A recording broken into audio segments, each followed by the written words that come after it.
The Middle East Institute is proud to present Ibrahim Kalin, Chief Advisor to the Turkish Prime Minister, presenting his talk, Turkish Foreign Policy Between Ideology and Realpolitik. Good afternoon, and once again, thank you all for joining us. The last 2 weeks have been quite busy. We've had 3 events in 2 weeks, so it's good to see you twice a week, but I promise we'll slow down. Dr. Kalin is the Chief Advisor to the Turkish Prime Minister, and he's a faculty member at Georgetown University. And he's also the founding director of the SETA Foundation for Political, Economic and Social Research based in Ankara. And before he starts his presentation, I would like to give a very brief introduction, and then we will take the questions from the audience. As students of international relations, we were trained with the assumption that states are unitary, rational unitary actors, each moving towards their own national interests. And the realist school of thought has always prioritized national security and national interests rather than identities, ideologies, or ethics or social reconstructions. And yet, if you look at the literature on Turkish foreign policy, you will realize that Turkish foreign policy has always been analyzed, interpreted through the lens of an ideological debate between the East and between the country's Eastern and Western identities. So identity and ideology has always at the center of analysis in explaining Mustafa Kemal's disengagement from the Middle East, or Turgut Özal's re-engagement with the Middle East, or Turkey's Cold War alliance. So today, Dr. Kalin will address the issue, the question of identity and ideology in AKP's foreign policy. Thank you. Thank you, Gönül. Very happy to be here. I will try to present a short overview of where the Turkish foreign policy structure is moving, and leave specific policy issues to question and answers. I have, I believe, 15 minutes.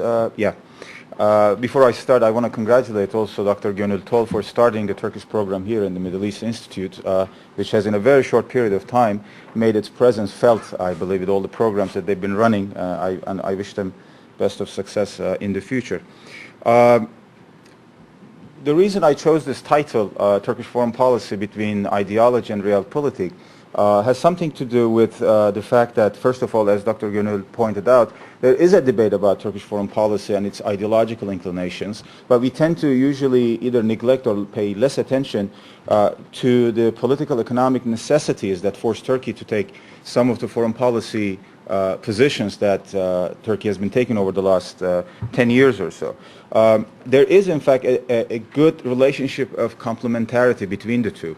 We tend to see, especially AK Parti's foreign policy, as driven by ideology, by neo-Ottomanism, by AK Parti's secret Islamism, or whatever you call them, but we tend to forget that, in fact, Turkey lives in an environment where it cannot remain indifferent to what's happening around its neighborhood.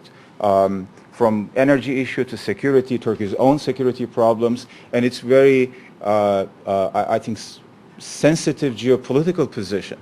All of these factors force Turkey to be an active player in its region. But this is also made possible by the new developments that we see in the post-Cold War world. As globalization has become a reality of our lives, the world has become in some ways smaller, more interdependent, and we have to watch out for what's happening around ourselves.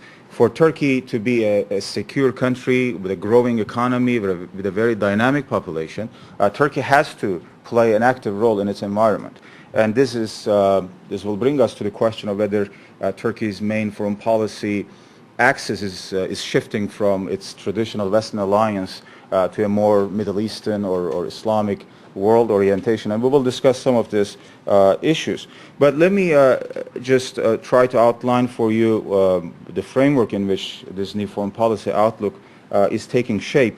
First of all, the end of the Cold War I think, imposed upon us a need for a new global order, and we all have seen the first test of this in the first Gulf War of 1991 and 1992. If you remember, the father Bush, president of the United States at that time, had said that, in fact, the reason why the United States was going into this war with Iraq was because there was a need, besides saving Kuwait from the occupation of Iraq, there was a need for a new global order. And that was the first major slogan after the end of the Cold War.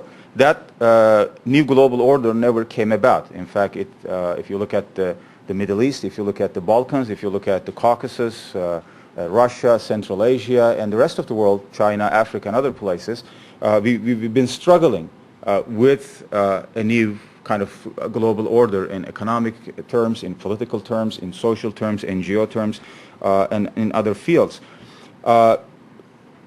The first Gulf War did not lead to an order. Then came 9/11, and 9/11 upset what was already a very chaotic situation. And the United States, as the only remaining superpower in the world, was forced to act in a way that has created the history for the last 7, 8 years, having an impact, obviously, for all of us around the world. The United States became a more kind of security-oriented superpower. Besides its interest in soft power elements, in establishing stability, etc., its own security concerns became #1 priority for U.S. foreign policy. In Europe, we see the rise of a kind of a more confused Europe about its own future, about its identity, how much the enlargement will go, the internal debates about the Lisbon Treaty, which was, as you know, had a good time last week. I believe at least it was a victory for those who endorsed the idea of the Lisbon Treaty, with the Irish finally ratifying the treaty. But as far as Turkey is concerned, to us, Europe still remains a confused power. Not sure about its own future, about its own multiculturalism within Europe, still struggling with the EU project. Issues of multiculturalism, as I said, EU as a global power, and other issues. Then you have the rise of a resurgent Russia. In a sense, the Russian Empire is gone, but the perception of Russia as a great power is still with us. And we have seen this very fast-forward history from the 1990s to the beginning of 2000, when Russia was dealing with internal economic, political issues. But now with Putin, Russia, whether this is objectively true or not, is in a position to say that I'm here to reassert my power. And I think we have seen an example of this in the Russian-Georgian war last year. Now, then, of course, the rest of the story, with China, India, Brazil, and other, growing or emerging economic powers. In a sense, what some Chinese analysts have called the system of one superpower, many great powers, is still up in the air. People are still trying to deal with the phenomenon of one superpower, several or many great powers around it, how that will create a world order. Now, in that context, Turkey is moving fast into the post-Cold War period, embracing globalization in a multitude of ways, and dealing with issues in its immediate environment. And Turkey is doing this with a new foreign policy outlook in terms of both substance and style. In recent years, especially the style of Turkish foreign policy has been kind of talked about, proactive diplomacy, rhythmic diplomacy, zero problem with neighbors, etc. All of this kind of key elements of Turkish foreign policy. Some of them relate to style, the way Turkish foreign policy is run, the desire of the Turkish foreign policy makers to deal with the problems in its environment, not through confrontation, but through dialogue, engagement, and other elements of soft power. But in terms of substance also, I think we see an important change, an important shift in the way we look at some of the issues in our region. Now, in dealing with these issues,